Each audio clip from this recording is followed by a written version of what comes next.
गोरखनाथ उपदेश के अंतर्गत सिद्ध सिद्धांत पद्धति के इस वीडियोज की श्रृंखला में अपनी आंतरिक ऊर्जा यानी निज शक्ति और स्व जागरूकता की उच्चतर अवस्थाओं का वर्णन किया गया है। यह ग्रंथ सच्चे आध्यात्मिक मार्ग पर गुरु की आवश्यकता और उसके महत्व पर जोर देता है। यह योग साधना है। अपनी ग्रंथि के अनुसार कोई साधना आपकी उन्नति के लिए लागू होगी ही, क्योंकि इस वीडियो की श्रृंखला में अनेक प्रकार की साधना का विवरण हुआ है, जिसमें हर एक मनुष्य लाभान्वित हुए बिना रह ही नहीं सकता। भगवान गोरखनाथ ने अनेक ध्यान साधना के बारे में इसलिए बताया ताकि मानव समाज का उत्थान हो, क्योंकि सबको अलग अलग प्रकार की साधना पसंद आती है और सबकी जन्मजात ग्रंथि भी अलग अलग ही होती है।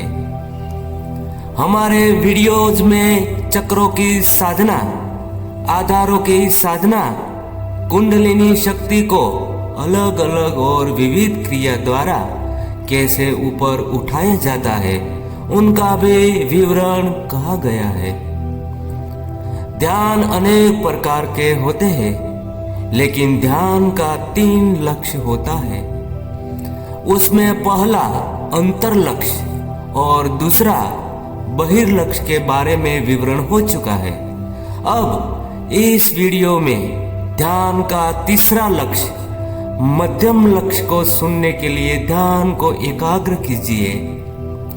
आपने अभी तक इस चैनल को सब्सक्राइब नहीं किया है तो कर लेना, क्योंकि हमारी यह चैनल उस गूढ़ रहस्य को उजागर करती है जो सोशल मीडिया जैसे प्लेटफॉर्म पर आसानी से उपलब्ध नहीं है। इसलिए इस धर्म के कार्य को बढ़ावा देने के लिए अपने आध्यात्मिक मित्रों को शेयर करें, लाइक करें और कमेंट में गोरखनाथ का पवित्र नाम जरूर लिखें।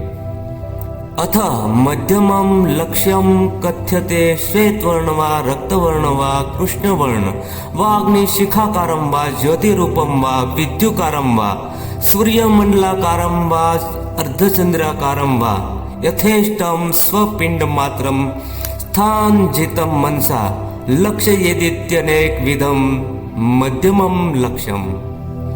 अब मध्य लक्ष्य का निरूपण किया जाता है। इसमें दूसरे लक्ष्य की तरह स्थान विशेष पर लक्ष्य पर ध्यान केंद्रित नहीं किया जाता है। किसी श्वेत रंग या लाल रंग या काले रंग के पदार्थ पर अथवा अग्निशिखा के आकार वाले पदार्थ पर अथवा ज्योति अथवा विद्युत के समान प्रभायुक्त आकार अथवा सूर्य मंडलाकार अथवा अर्धचंद्राकार पर ध्यान केंद्रित नहीं किया जाता। अपने शरीर में ही यथेष्ट अंग पर मन को एकाग्र यानी स्थिर कर बिना किसी स्थान विशेष की कल्पना के ही ध्यान को केंद्रित करना चाहिए। इस तरह अनेक प्रकार के मध्यम लक्ष्य पर ध्यान एकाग्र करने का वर्णन किया जाता है। मध्यम लक्ष्य का तात्पर्य है विशेष ध्यान का कोई पदार्थ जिसे न तो शरीर के भीतर कल्पित किया जाता है और न बाहर। मन को जिस पर बिना किसी स्थान पर उसका संकेत पाए केंद्रित करना होता है। एक विशेष पदार्थ का विचार मन में संयत कर संपूर्ण ध्यान इसी पर केंद्रित किया जाता है। पदार्थ का चुनाव साधक की अभिरुचि पर निर्भर है। लक्ष्य पर ध्यान केंद्रित करने से मन की संचलता मिट जाती है। ध्यान एकाग्र करने का पदार्थ वास्तविक या काल्पनिक, तेजोमय अथवा शीतल, आकार रहित अथवा आकार सहित हो सकता है। लक्ष्य पर ध्यान केंद्रित रखने की अवधि में योग साधक को यह भी नहीं भूलना चाहिए कि उसे अपने भीतर यानी शरीर के भीतर तथा ब्रह्मांड व्यवस्था के भीतर सभी स्तरों की प्रापंचिक सत्ताओं में शिव शक्ति के आनंदमय तादात्म्य का साक्षात्कार करना है तथा स्वरूपानंद में तल्लीन होना है।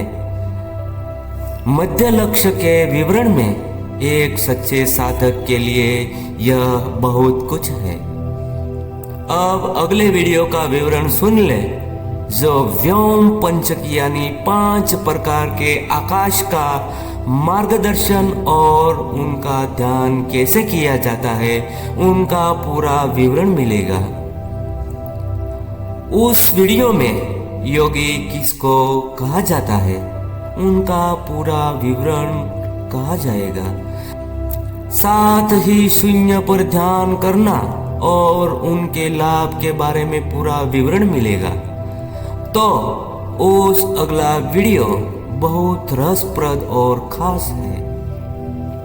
उस अगला वीडियो जरूर सुनना, क्योंकि एक जिज्ञासु के लिए अगला वीडियो बहुत ही मायने रखता है। अलख निरंजन। जय गुरु गोरखनाथ।